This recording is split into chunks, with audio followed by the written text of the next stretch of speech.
Mikhail Gorbachev, o último presidente da União Soviética, morre aos 91 anos de idade. Relatório da OMS aponta falta até de água e sabão em metade das unidades de saúde do mundo. Vacina brasileira contra a Covid vai começar a ser testada ainda este ano. Recenseadores do IBGE já ouviram quase 60 milhões de brasileiros. Presidente Jair Bolsonaro garante manutenção do Auxílio Brasil de R$ 600 com dinheiro de privatização das estatais. Reportagem mostra as novidades das urnas eletrônicas que serão usadas este ano. E o mercado de reciclagem de roupas já movimenta mais de 480 bilhões de reais por ano. Tudo isso e mais no Jornal das 22.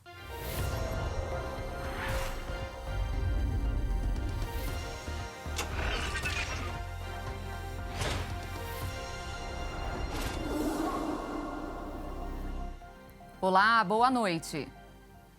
A Câmara dos Deputados aprovou hoje uma medida provisória que facilita a contratação de mulheres no mercado formal de trabalho. Quem tem mais detalhes ao vivo de Brasília é a repórter Jaqueline Fonseca. Boa noite, Jaque. Quais são essas facilidades da MP? Boa noite, Beatriz. Boa noite a todos que acompanham o Jornal das 22. Entre as mudanças aprovadas, junto com a medida provisória que cria o programa Emprega Mais Mulheres e Jovens, estão a flexibilização da jornada de trabalho, o apoio à mulher na volta da licença maternidade e o combate ao assédio sexual. O texto também cria mecanismos de paridade salarial entre homens e mulheres que exercem a mesma função. Os deputados também aprovaram outras medidas provisórias nesta terça-feira, entre elas a que flexibiliza a alteração da tabela de frete do transporte rodoviário de cargas.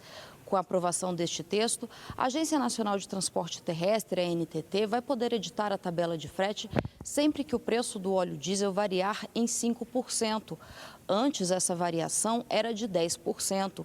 Outra medida provisória aprovada pelos deputados nesta terça-feira eleva a contribuição social sobre o lucro de instituições financeiras. Segundo o governo federal, com a aprovação dessa medida, a União vai arrecadar até 244 milhões de reais até o final do ano. Vale destacar que as medidas provisórias começam a valer assim que são publicadas. Depois disso, os parlamentares têm 120 dias para discutir e aprovar os textos, senão eles perdem a validade. As medidas provisórias aprovadas hoje aqui na Câmara seguem agora para discussão no Senado Federal. Outras medidas provisórias que estavam na pauta e não foram discutidas hoje devem ser votadas em sessão marcada para amanhã, a partir das 9 da manhã. Beatriz. Jaqueline, muito obrigada pelas suas informações. Uma ótima noite para você.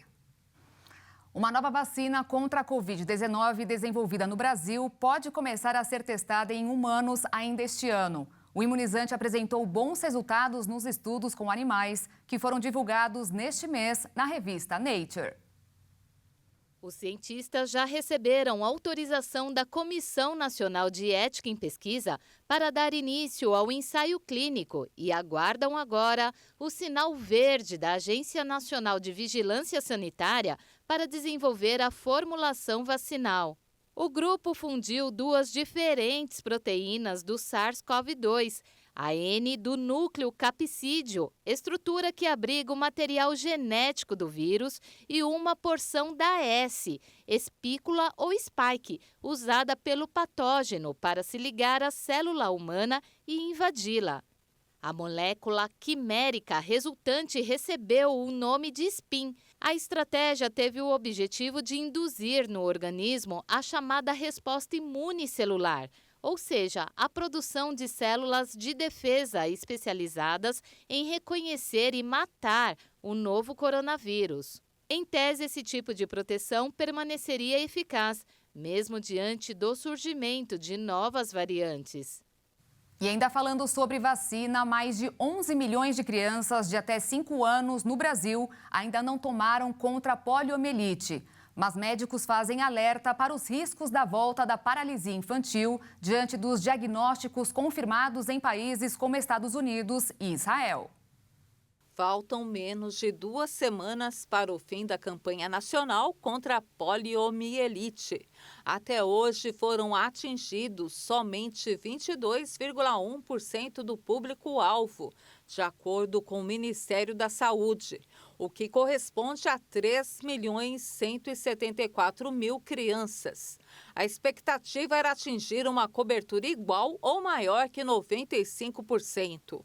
A polio ou paralisia infantil é altamente contagiosa e atinge principalmente crianças com menos de 5 anos e que vivem em locais onde não há tratamento de água e esgoto adequado. O poliovírus, vírus causador da doença, é transmitido de pessoa para pessoa por via fecal-oral ou por água ou ainda alimentos contaminados, e também por meio de gotículas expelidas ao falar, tossir ou espirrar.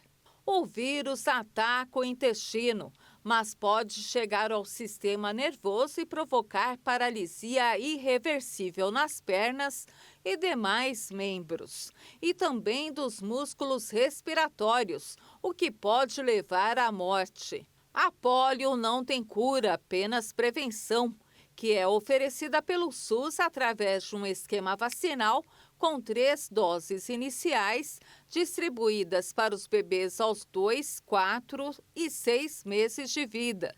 Depois, 2 como reforço, quando a criança está com 15 meses e outra entre 4 e 5 anos.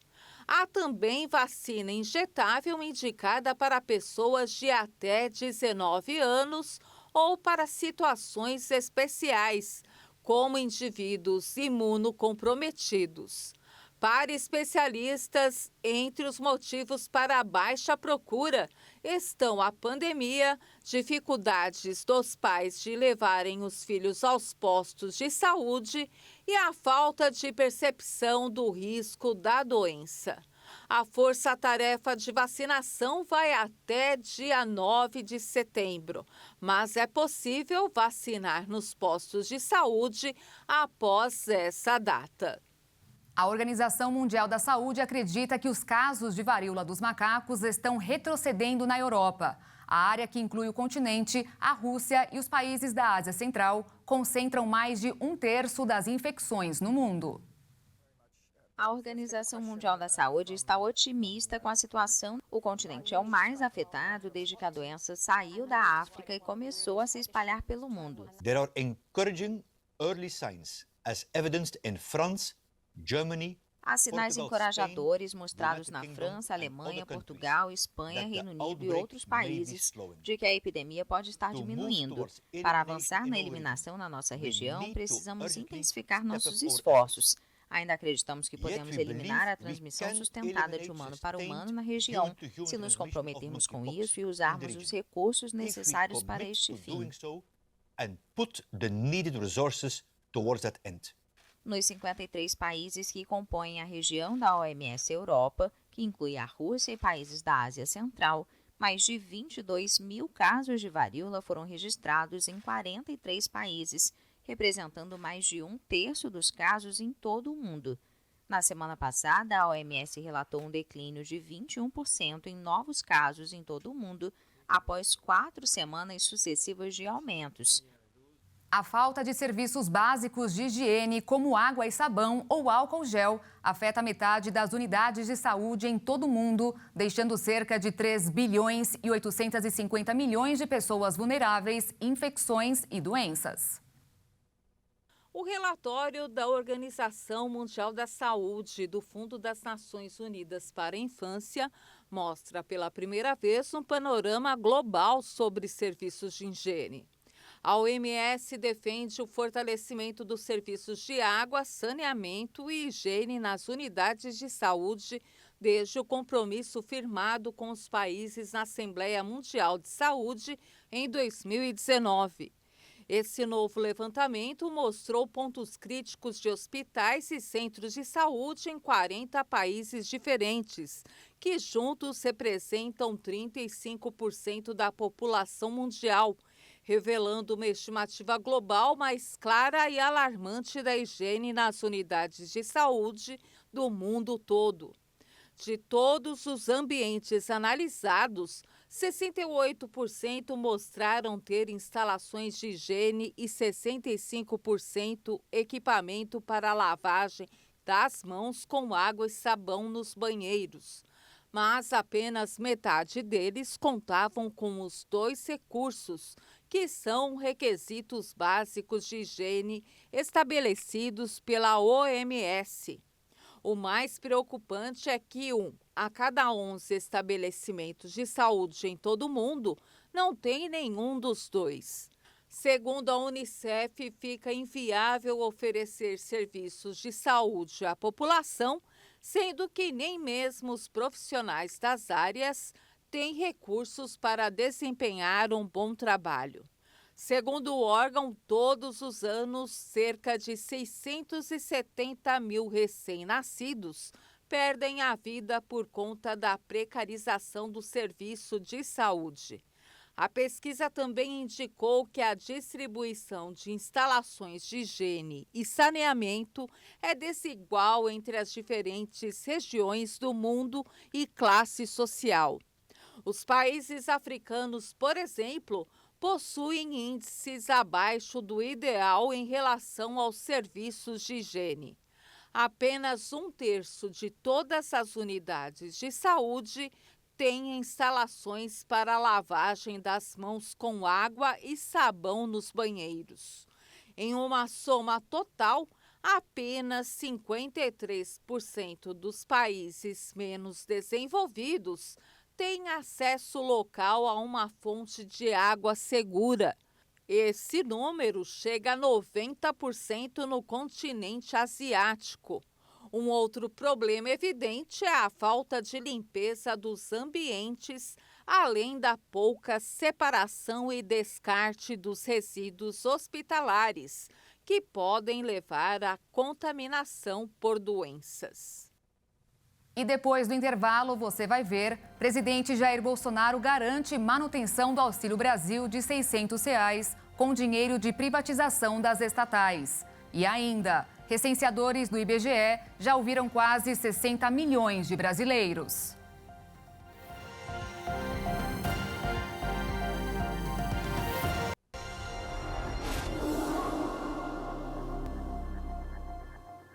O pagamento com cartão de crédito cresceu. Para algumas pessoas, esse meio pode ser um aliado, mas para outras, um vilão, já que esse crescimento fez aumentar a inadimplência. Vamos conferir na reportagem da Maria Clara Leite.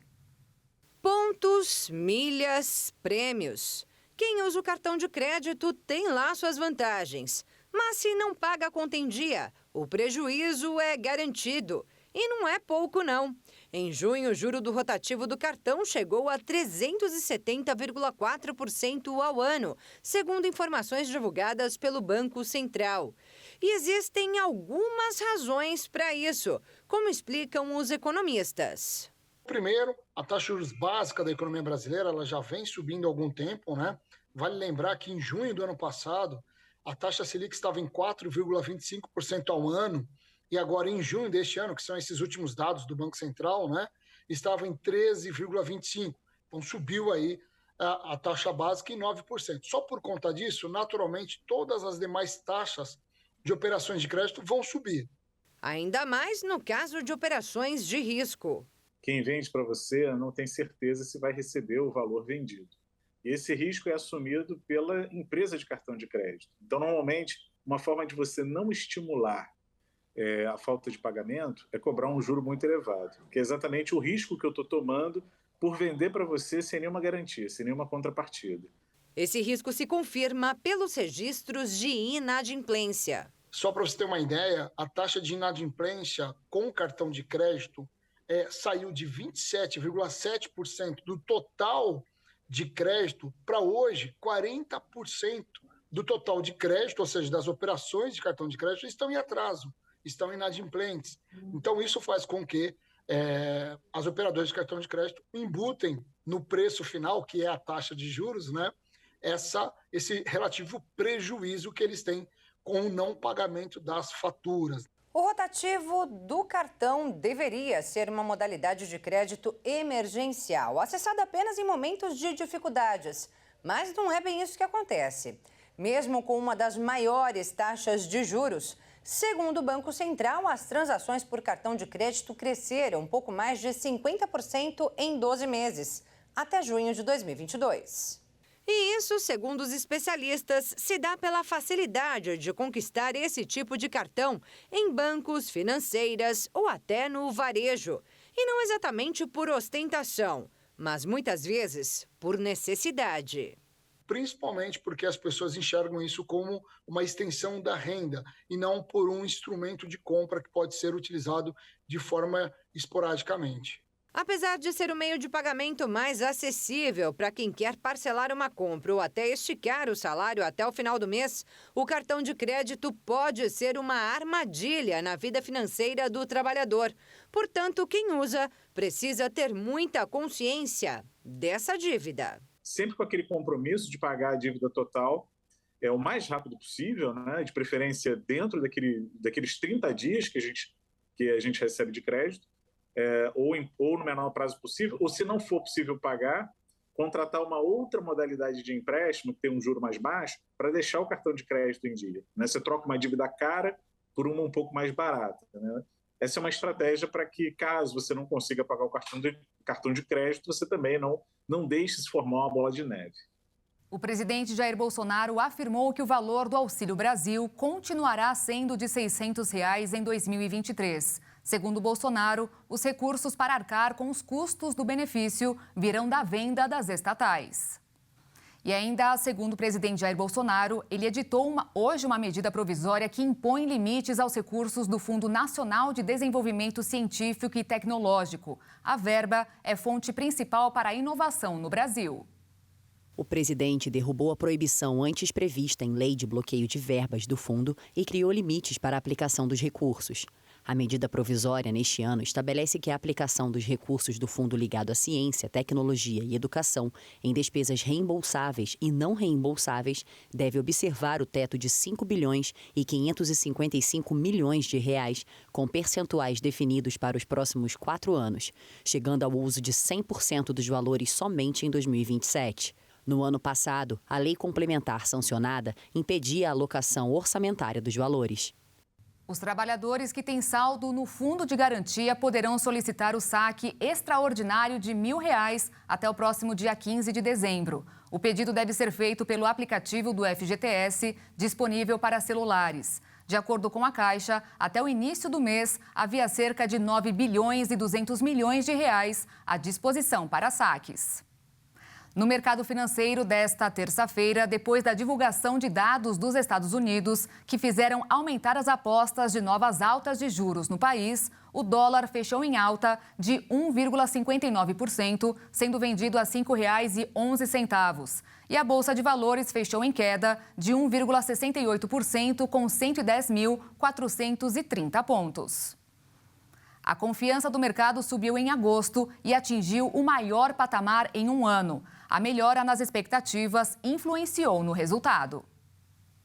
Segundo dados divulgados pela Fundação Getúlio Vargas, o indicador passou de 95,1 para 99,4 pontos no mês. A alta foi influenciada pela melhora das expectativas. A desaceleração da inflação, medidas de estímulo do governo e melhora da confiança do consumidor contribuíram com a retomada do otimismo do setor. O índice de expectativas futuras subiu de 84,8 para 94,5 pontos. Apesar do bom resultado, a avaliação sobre a situação presente ainda segue frágil. E depois de 5 altas seguidas, a confiança dos serviços teve leve queda em agosto, passando de 100,9 para 100,7 pontos. Apesar de baixar um pouco, ainda aponta otimismo para o setor. Assim como no comércio, os serviços também tiveram alta das expectativas, de 100,9 para 101,3 pontos, mas queda na percepção sobre a situação atual. A melhora dos custos também impulsionou a confiança da indústria, que subiu em agosto. Com uma alta de 0,8 ponto percentual, o medidor ficou em mais de 100 pontos, ou seja, acima do nível de neutralidade. O resultado de agosto é maior que o de julho, que ficou em 99,5. E a queda de mais de R$ 2,00 no preço da gasolina em 2 meses trouxe alívio ao bolso do consumidor. Em alguns postos, o valor do combustível é encontrado abaixo de R$ 5,00. Após o projeto que fixou um teto limitado em 18% para o ICMS sobre os combustíveis e 3 reduções autorizadas pela Petrobras nas distribuidoras, a gasolina teve uma queda de R$ 2,14 no preço médio do litro nos postos do país no período de 2 meses. Desde a semana de 19 a 25 de junho, quando o litro da gasolina atingiu o maior valor, de R$ 7,39, o preço já caiu 28,9% e ficou abaixo dos R$ 5,00 em alguns postos. No começo de maio, o valor máximo pago no litro do combustível beirou R$ 9,00. Segundo a Agência Nacional do Petróleo, o preço médio na última semana, entre os dias 21 a 27 de agosto, foi de R$ 5,25. Já o valor mínimo foi de R$ 4,19 e o máximo de R$ 7,00. A queda do combustível ajudou os consumidores a cortarem custos, mas quem trabalha com transporte ainda espera novas baixas no preço.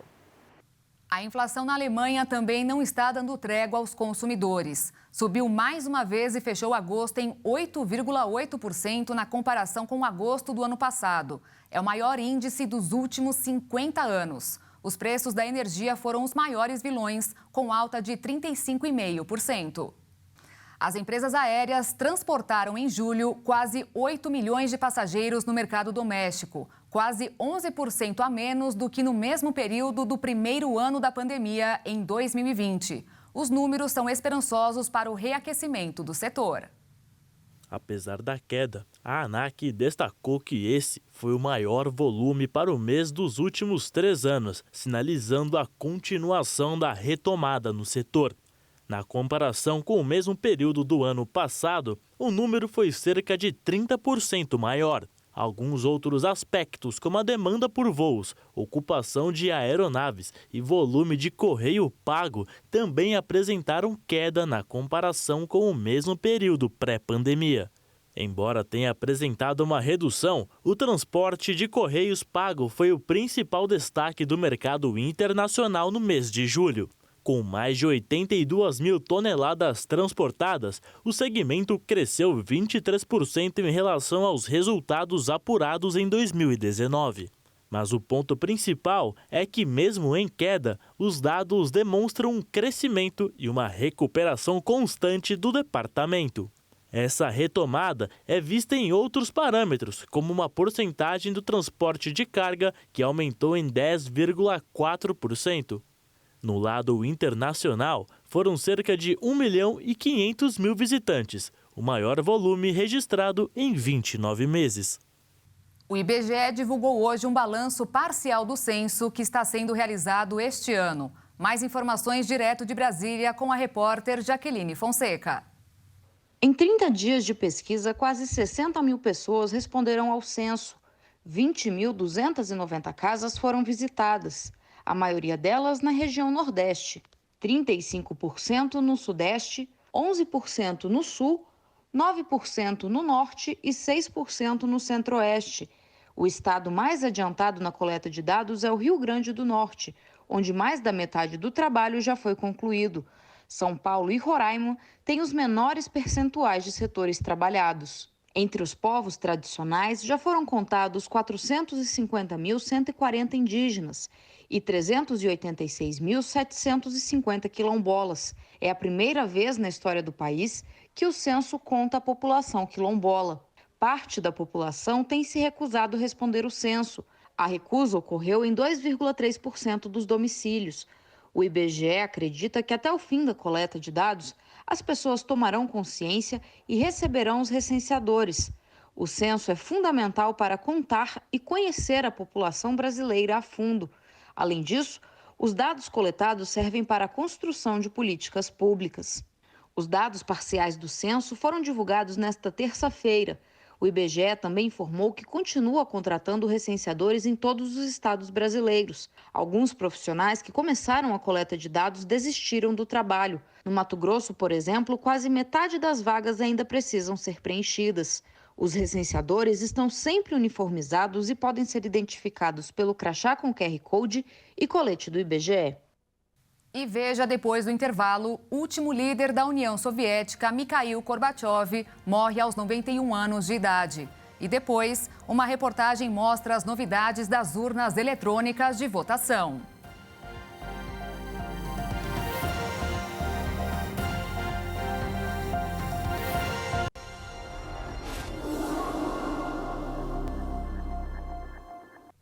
Com a proximidade do primeiro turno das eleições gerais de 2022, muitos eleitores ainda não conhecem a nova versão da urna eletrônica, que tem como objetivo agilizar o processo eleitoral, aumentar a segurança e garantir melhor acesso às pessoas com deficiência. E além desse novo modelo, tem mudanças no horário de votação em alguns estados, como em Mato Grosso do Sul. Essa é a urna usada nas últimas eleições. E esta, a que vai estrear nas próximas eleições. O visor da tela do eleitor, ele está mais verticalizado, que facilita a visualização da tela. O processador da nova urna também é mais moderno, até 18 vezes mais rápido que o anterior. A gente vai ter uma urna preparada com mais rapidez, no momento do encerramento também, né, da urna. Vai agilizar o processo. O terminal usado pelo mesário também evoluiu. Passou das teclas para o toque na tela. Serão usadas em Mato Grosso do Sul 8.237 urnas. 3.502 serão do novo modelo fabricado em 2020. As urnas mais novas estarão em 10 cidades: Campo Grande, Dourados, Douradina, Terenos, Itaporã, Laguna Carapã, Fátima do Sul, Jataí, Vicentina e Sidrolândia. O peso da urna também mudou. Essa aqui tem cerca de 10 quilos e a mais nova, uns 8 quilos, ou seja, 2 quilos a menos. Todas as urnas já foram distribuídas para os municípios. O próximo passo agora é prepará-las para a eleição. É o processo em que a gente insere, né, no equipamento os dados dos candidatos e os dados dos eleitores daquela sessão eleitoral. A previsão é que isso se inicie no dia 17 de setembro. E ainda sobre as eleições deste ano, os eleitores de todo o Brasil já podem consultar na internet em qual sessão devem ir para votar. Apesar do título de eleitor físico trazer informações sobre o número da sessão, é recomendável fazer a checagem pela internet com antecedência. A sessão eleitoral é o local onde trabalham os mesários e onde cada eleitor é recebido para votar. É importante lembrar que a sessão pode ter mudado nas eleições deste ano. O serviço de consulta pode ser realizado pelo aplicativo e-Título, no site do TSE, o Tribunal Superior Eleitoral, ou na página do TRE, o Tribunal Regional Eleitoral do Estado do Eleitor. E para fazer a consulta, é preciso informar o número do CPF ou do título de eleitor, além de alguns outros dados pessoais. As informações liberadas sobre as sessões eleitorais estão atualizadas e incluem as solicitações de voto em trânsito, quando, por pedido do eleitor, ele fica temporariamente habilitado para votar fora de seu domicílio eleitoral original. A votação acontecerá nos dias 2 de outubro, o primeiro turno, e 30 de outubro, se houver segundo turno. O Tribunal Superior Eleitoral proibiu hoje o porte de armas em todo o país durante o período de votações. Nenhum civil, mesmo que tenha o porte legal, poderá carregar qualquer tipo de armamento a 100 metros de distância das sessões eleitorais de todo o país, 2 dias antes e 2 dias depois da eleição, o que inclui eventuais segundos turnos. O crime de estelionato virtual está cada vez mais comum em Dourados, cidade do Mato Grosso do Sul. Quase 500 boletins de ocorrência foram registrados só este ano. E os golpes são todos bem semelhantes. A Lorena decidiu com o esposo que venderia um carro da família. Então resolveram anunciar o veículo em uma rede social. O que ela não sabia era do transtorno que isso tudo daria. Entrou em contato comigo muito simpático. Não pediu para alterar o valor do carro, não pediu para ver o carro. Simplesmente disse que compraria, porque ele teria que dar um carro numa venda de um apartamento, numa compra de apartamento que ele fez. Só que ele pediu para eu pagar um anúncio, porque na venda ele teria que dar um valor maior, que era o valor que eu estava vendendo o carro. e essa pessoa podia ver e aí ficar sabendo que ele enganou. Aí eu apaguei o anúncio. Um dia depois a gente descobriu que esse cara não era o cara da foto do WhatsApp, a gente acabou descobrindo que era outra pessoa. E o nosso carro estava sendo anunciado nesse tempo por outra pessoa, no valor muito abaixo do que a gente estava pedindo. E quando eu voltei com o anúncio, veio uma moça falar comigo dizendo que iria ver esse carro naquele dia, sendo que não era comigo, era com esse cara. Neste caso, a professora desconfiou da situação e o negócio não foi fechado. Mas ela acredita que outras pessoas poderiam ser vítimas do estelionatário. Olha, eu acho que ele pode sim, de repente, pedir um sinal, né? Porque normalmente pode acontecer, para você segurar o carro, o valor está muito baixo, eu vou pedir um sinal, né? Ou, de repente, eu não sei, ter essa segurança de marcar em lugares... Igual ela ia ver o carro. Que lugar é esse que ela ia ver o carro, né? Ela poderia, de repente, cair num assalto, entendeu? Então, marque em lugares públicos, em lugares movimentados, porque a gente não sabe, né?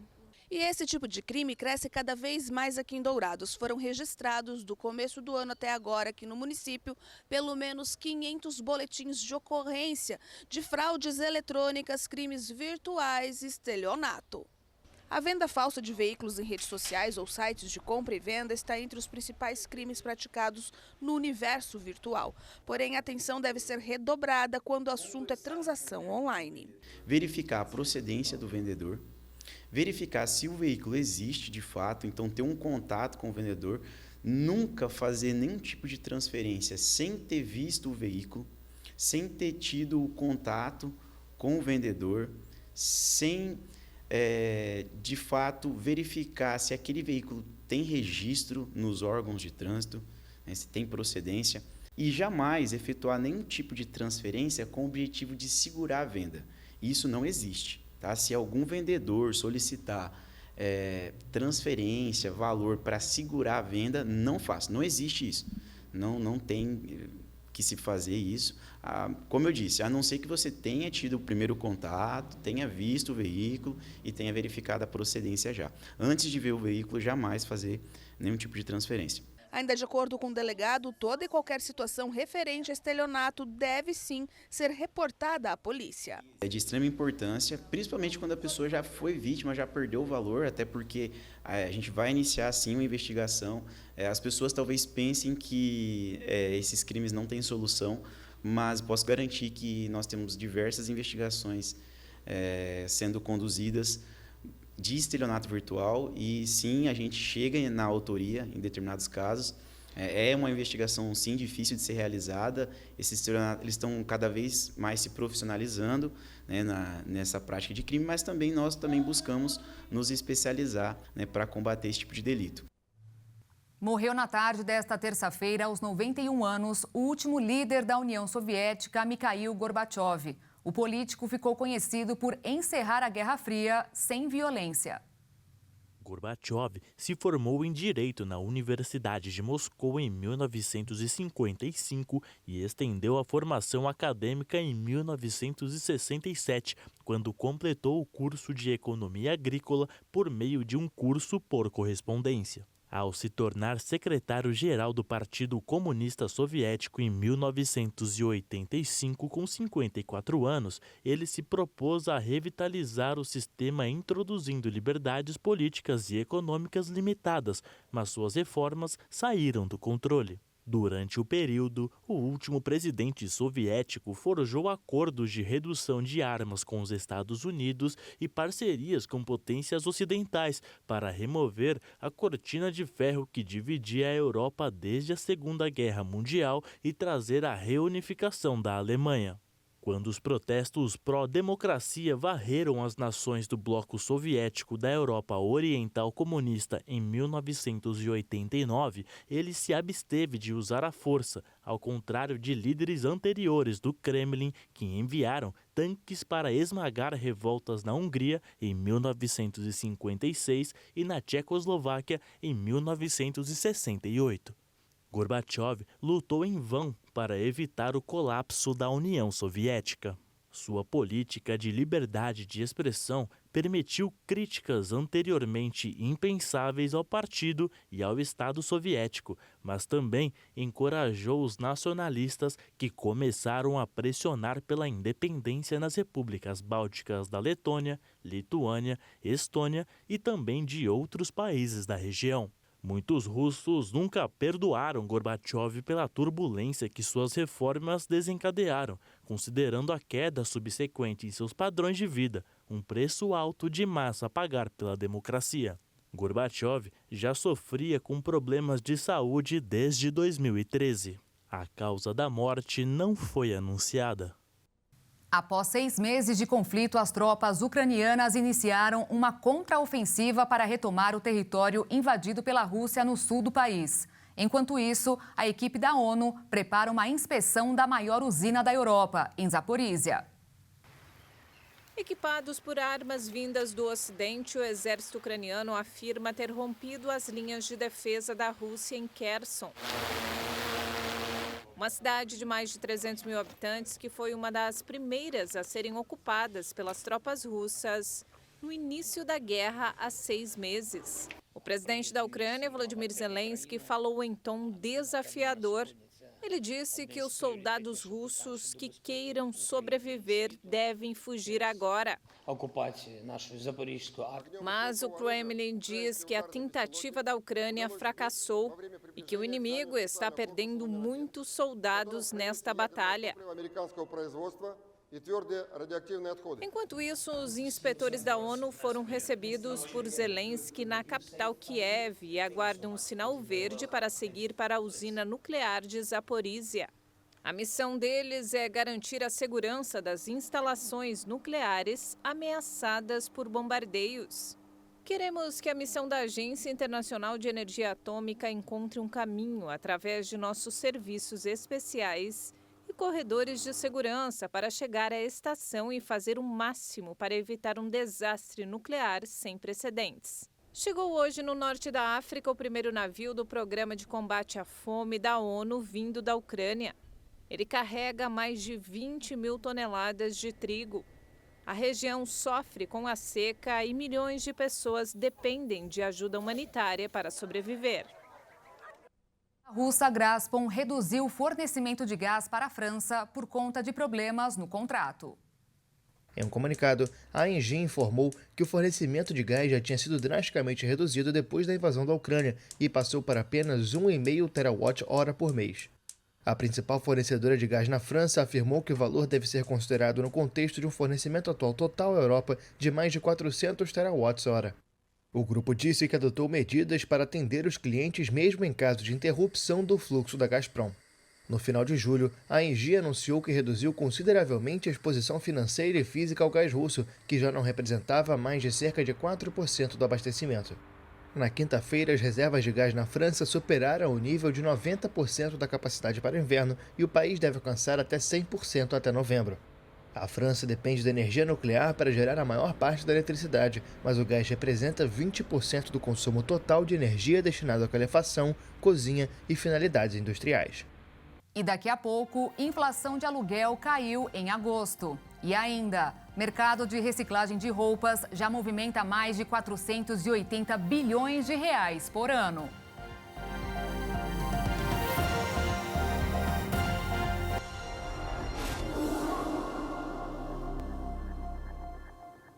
A inflação do aluguel caiu em agosto. Os dados foram divulgados hoje e quem tem mais informações é a repórter Maria Clara Leite. O IGPM, o Índice Geral de Preços Mercado, utilizado para calcular o reajuste da maioria dos contratos de aluguel vigentes no país, caiu 0,70% em agosto.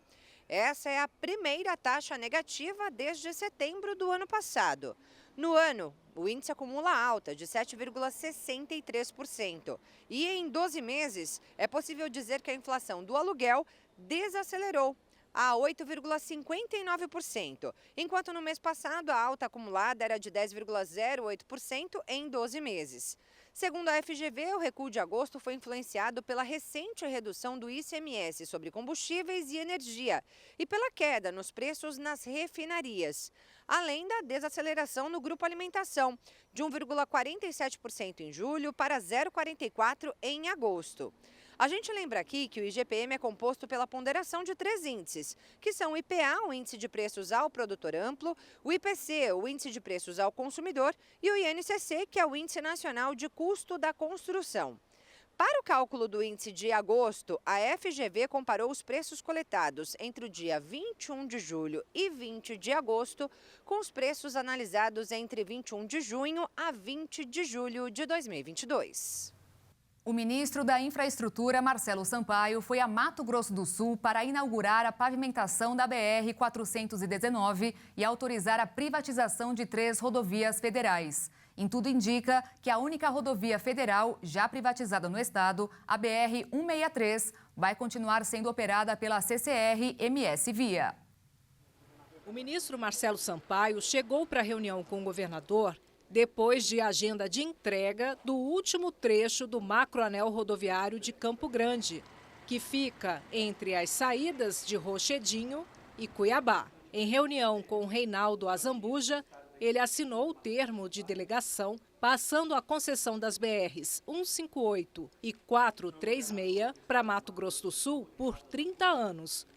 Os trechos passarão pela MS 112, entre Selvíria e Cacilândia, na região do Bolsão, que está em plena expansão industrial. Nós vamos ter agora um dos maiores investimentos privados do mundo, que é a nova fábrica de celulose lá de Inocência. Nós estamos falando de, entre CAPEX e OPEX, 3,4 bilhões de investimentos, fluxo pesado, muitos caminhões, porque ali você tem Goiás, Minas Gerais e São Paulo. Então vão ter ali a entrada dos 3 estados, toda ela sendo feita através da concessão. A vinda do ministro foi para tratar também das obras de pavimentação na BR-419, que liga Aquidauana a Rio Verde e é dividida em 4 lotes. Marcelo Sampaio inaugurou nesta segunda-feira o lote 1, que vai de Rio Verde a MS 080, e assinou ordem de serviço para a execução das obras no lote 4. Que vai sair ali da confluência da BR-262 em Anastácio e vai até o Córrego Taboco. Até o final do ano a gente já deve ter 25 quilômetros dessa rodovia pronta. Um assunto que não estava em pauta, mas ganhou repercussão, foi a relicitação da concessão da BR-163. Segundo o ministro, essa readequação deverá ficar pronta ano que vem. A BR-163 foi uma concessão que acabou não dando certo.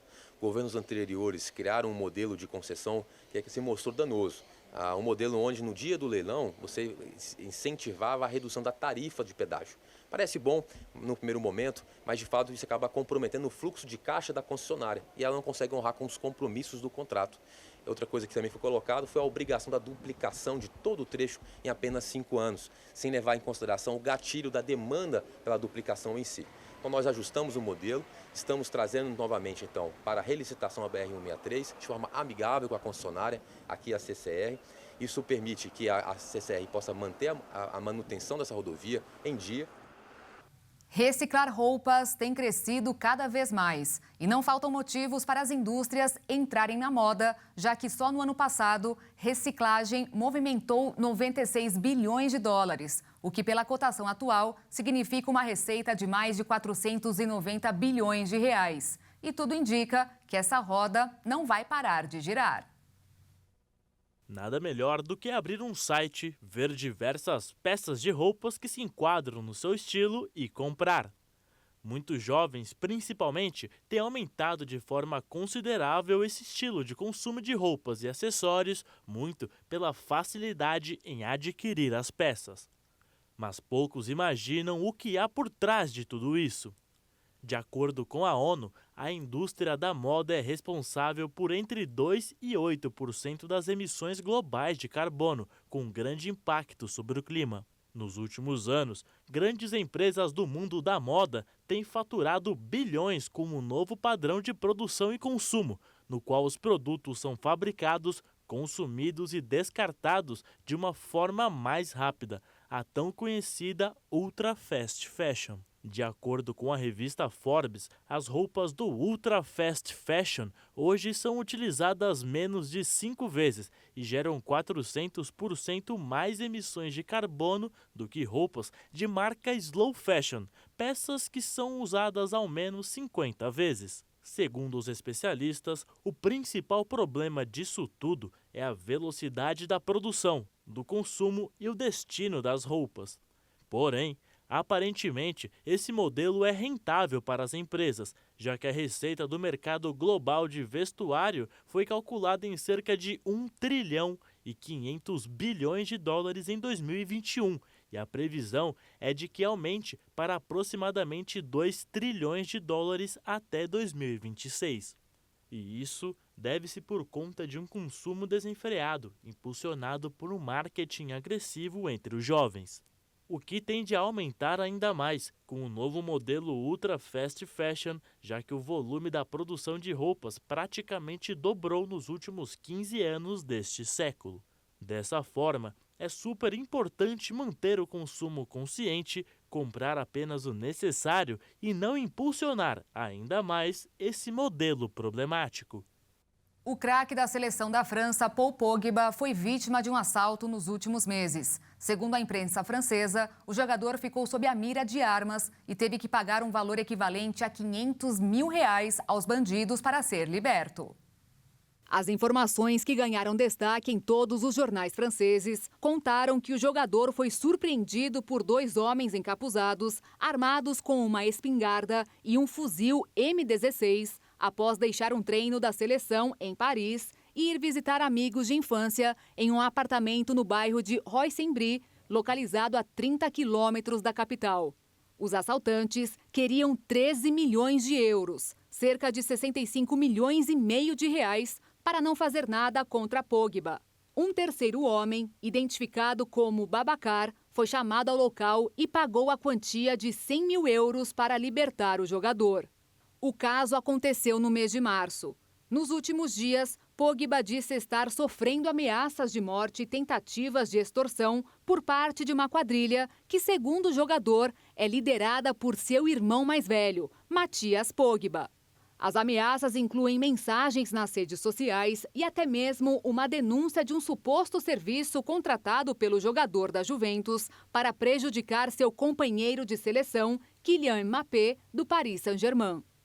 O caso está sendo investigado pelos serviços da Direção Central da Polícia Judiciária.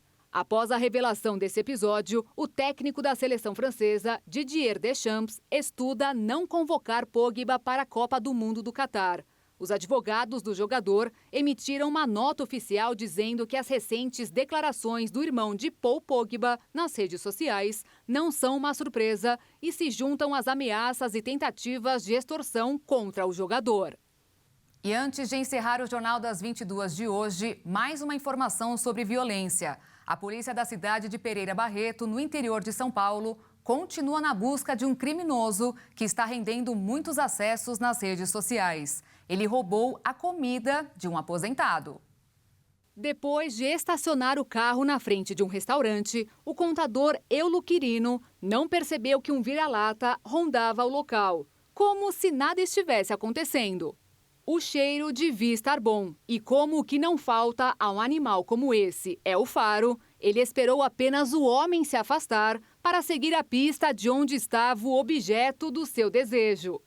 Disfarçadamente, olhou o ambiente e percebeu uma janela aberta. Foi rápido. As câmeras de segurança não deixaram dúvidas sobre o autor do crime, mas ficaram apenas as imagens. O cachorro, abastecido, foi embora e não deixou provas materiais do furto, que foram parar na barriga dele. E o Jornal das 22 de hoje termina aqui. Obrigada pela sua companhia. Um ótimo fim de noite para você e eu te espero amanhã. Tchau.